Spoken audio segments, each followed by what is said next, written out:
समुद्र मंथन के बाद इसी वंश में आगे चल के प्रहलाद जी के बलि के राजा बलि हुए। बलि ने शुक्राचार्य की सहायता से सारा देवलोक पर कब्जा कर लिया। देवता श्री विहीन हो गए।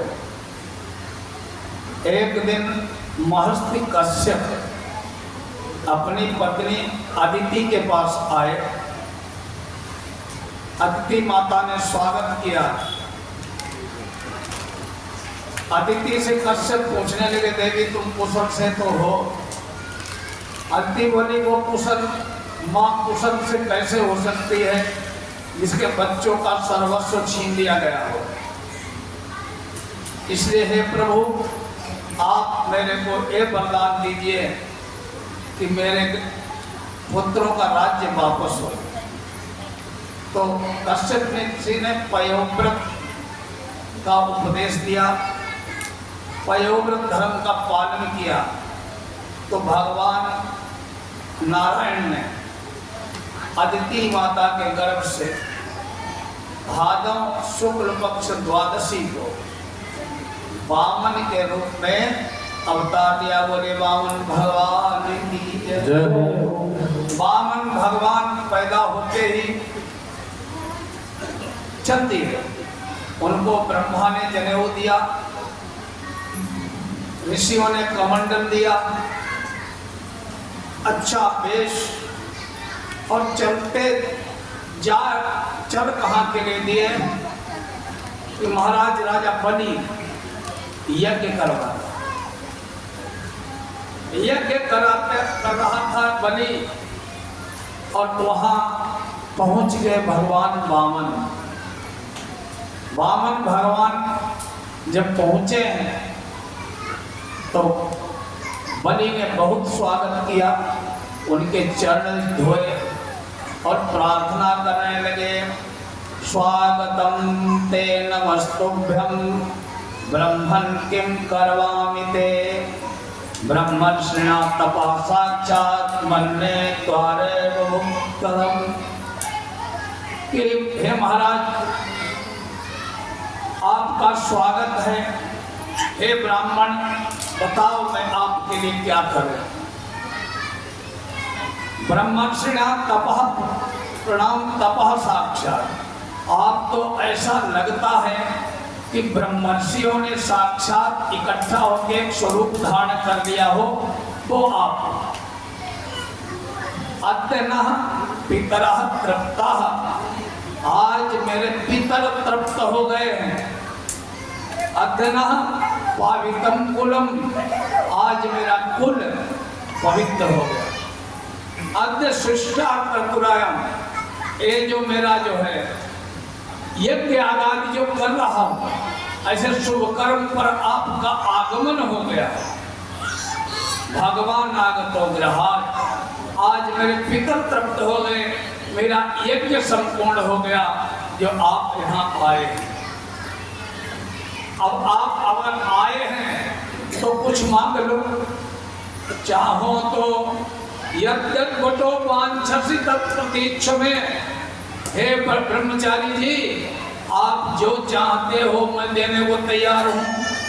सुंदर अगर शादी करना चाहते हो तो ब्राह्मण, सुंदर ब्राह्मण कन्या से आपका विवाह कराऊंगा।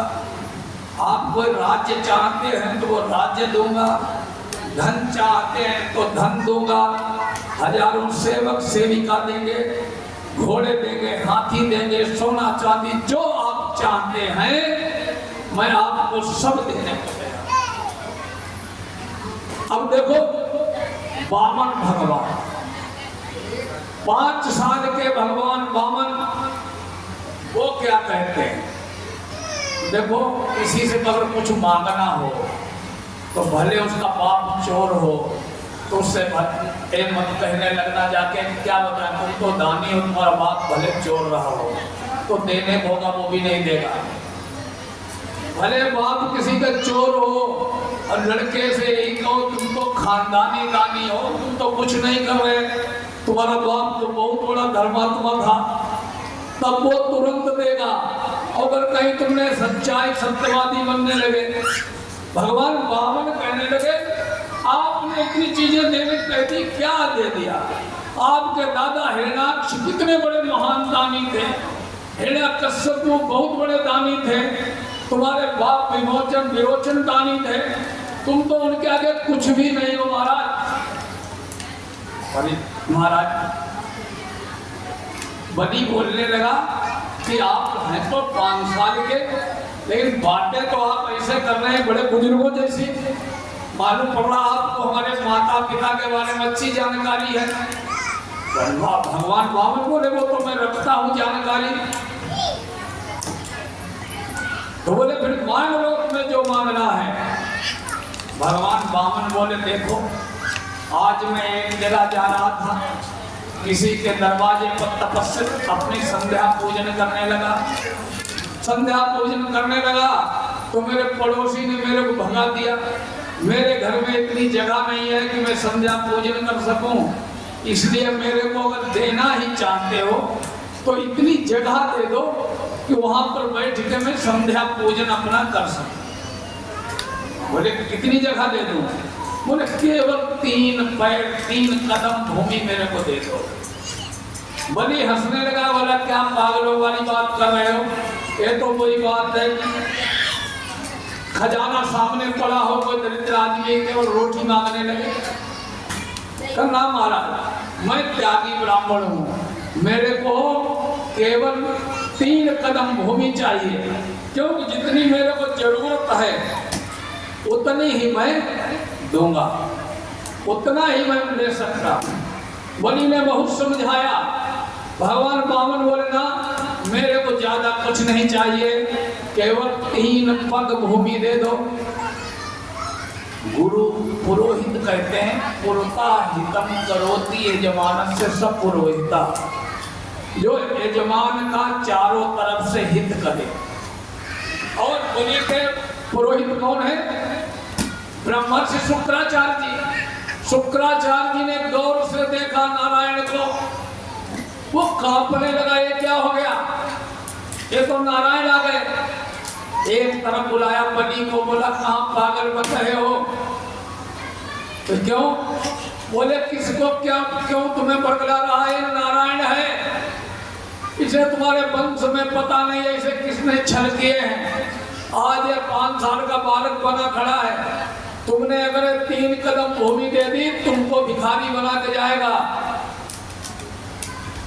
बलि बोला लेकिन मैं तो हाँ कर चुका हूं। बोले मना कर दो।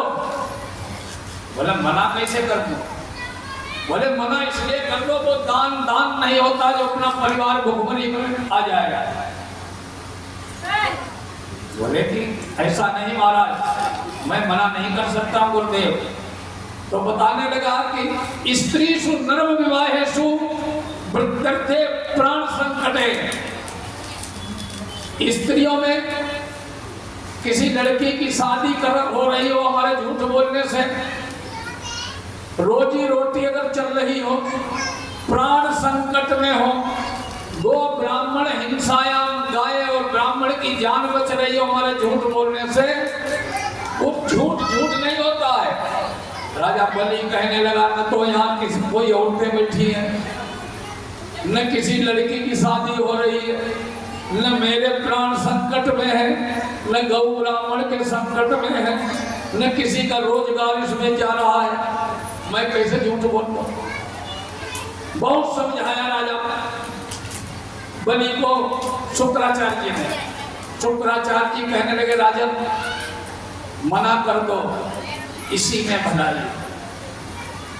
राजा बलि बोले देखो पहली बात तो मैं मानता नहीं हूं एक नारायण है, मैं नहीं मानता हूं गुरुदेव, आप कह रहे हो सकता हूं नारायण, लेकिन मैं तो इन्हें साक्षात ब्राह्मण मानता हूं। 5 साल का ब्राह्मण बालक है निश्चल, और आपकी बात मान भी लो कि वो नारायण है, तो मेरे से बड़ा धनवान कौन होगा जिसके दरवाजे पर खुद भगवान नारायण हाथ फैलाए खड़े भिक्षा मांगने के लिए।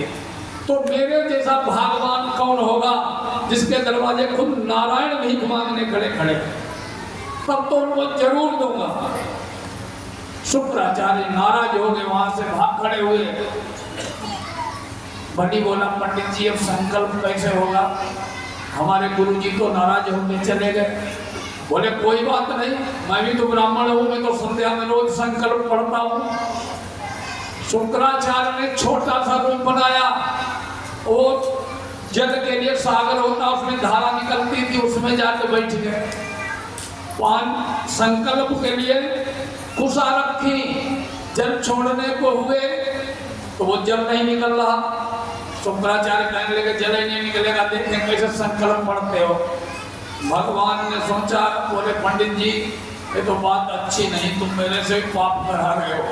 भगवान ने पवित्री निकाली, उससे कुशा से छेद कर दिया। शुक्राचार्य की एक आंख साफ हो गई। बोलिए पावन भगवान की जय हो। शुक्राचार्य काने हो गए, निकल के भागे वहां से। भगवान ने संकल्प कर लिया। संकल्प करने के बाद नारायण बोले बताओ बलि तुम्हारा कहाँ हम बना नाप लो? हाँ नाप लो। भगवान एकदम विराट स्वरूप में प्रकट हो गए।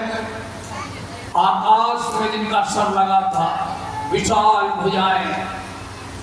बोले बताओ बलि कहाँ तक तुम्हारा नापना? मेरे 3 कदम भूमि दो। 1 कदम में तो पृथ्वी नाप ली, त्रैलोक नाप लिया 2 कदमों में। बलि से कहने लगे बता तीसरा कदम कहाँ रखूं बलि? बलि कहने लगा तो महाराज अब मैं क्या बताऊं? फिर क्या बताना? तुमने 3 कदम भूमि देने को बोला था, अगर तुमने तीसरा कदम नहीं दिया तो तुम वचन भंग होगा। बलि बोला प्रभु एक बात बताओ। बोले हाँ बोलो। कि दान देने वाला बड़ा होता है या दान बड़ा होता है? बोला धन बड़ा या धन देने वाला बड़ा? भगवान बोले देने वाला ही बड़ा होता। तो बोले फिर तीसरा पैर मेरे सर पर रख। भगवान ने तीसरा पैर सर पर रख लिया। इस प्रकार नारायण के 3 कदम भूमि नापी, रस्सी से बांध लिया। अपने दासों से बोले इसको बांध लो। बलि बंधा खड़ा है, सामने ब्रह्मा जी खड़े थे। ब्रह्मा जी को क्रोध हो गए, कहने लगे प्रभु जो एक फूल चढ़ा देता उसको कल्याण कर देते हो, एक धूप का तिनका को चढ़ा देता उसको गति दे देते हो। मेरे पौत्र ने आपको अपना सर्वस्व दे दिया है, उसे रस्सी से बांध रहे। भगवान कहने लगे ब्रह्मा जी मैं तुम्हारी रजोगुणी वृत्ति है, तुम नहीं समझ पाओगे मैं क्या कर रहा हूं। मैं जिस पर कृपा करता हूं उसका सर्वस्व छीन लेता हूं। इसको अहंकार नष्ट करना। बलि तो मेरा परम भगत है, इसके अंदर से राक्षसी वृत्ति निकालने के लिए, इसके कल्याण के लिए काम मैं करता। ब्रह्मा जी शांत हुए। भगवान बोले बलि अब तुम वरदान मांग लो। बलि हंसने लगा, बोला अभी तो मेरे से मांग रहे थे, अब खुद कह रहे मेरे से मांग लो। मैं भिखारी से क्या मांगू? बोले देखो ब्राह्मण होता तो भिखारी है, लेकिन आशीर्वाद तो तब भी देता है। मैं तो तुम्हारे यहाँ भी लेकर के खा पी के भी ब्राह्मण देते नहीं आशीर्वाद। और नहीं कह दो अभी तो मेरे यहाँ हलवा पूरी खा के निकले, कह तो चिंते रहो। बावन भगवान बोले मैं पंडित जी हूँ, मांग लो वरदान। बलि बोला ठीक है, अब मैं रहूंगा कहाँ? भगवान बोले तुम पाताल लोक में जाओगे, अगले कल्प में तुम ही इंद्र बनोगे और पाताल लोक के राजा तुम होगे। बलि बोला जिधर से मैं निकलूं अपने महल से उधर तुम हमें खड़े मिलना पड़ोगे। जिस दरवाजे से 4 दरवाजे हैं पाताल लोक के, और मेरी इच्छा हो से निकलूंगा, आप वहीं मेरे को दर्शन देना। भगवान बलि को बांधने आए थे और खुद बंधन में पड़ गए। बोले वामन भगवान की जय हो। बलि को लेकर के पाताल लोक में चले गए अपने परिवार को। भगवान वहां दर्शन देते रहे। नारद जी गए माता लक्ष्मी से कहने लगे, तो नारायण कहा प्रभु कहाँ? बोले वो तो बलि के यहाँ गए। बोले वो तो बलि के यहाँ चौकीदारी करने लगे। उसके बाद लक्ष्मी माता आती हैं और उन्होंने वरदान में आशीर्वाद में नारायण को वापस मांगा। इस प्रकार भगवान ने बलि पर कृपा की, सारा राज्य इंद्र को दिया और भगवान वामन उपेंद्र कहलाए।